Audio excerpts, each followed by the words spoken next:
One of the reasons the asset controllers told pilots this exercise, they could let tell passengers because the passengers look out the window and see one of the flashing lights.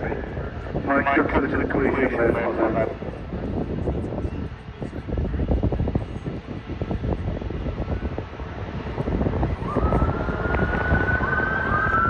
by the aircraft controller to enter runway 05 left.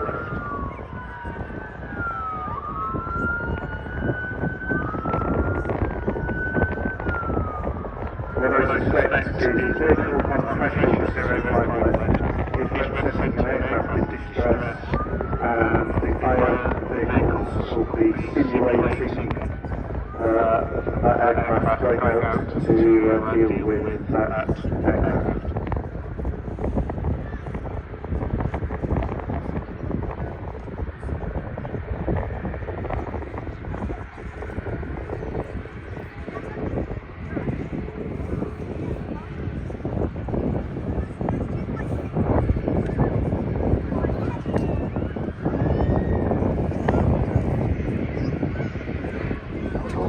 Active.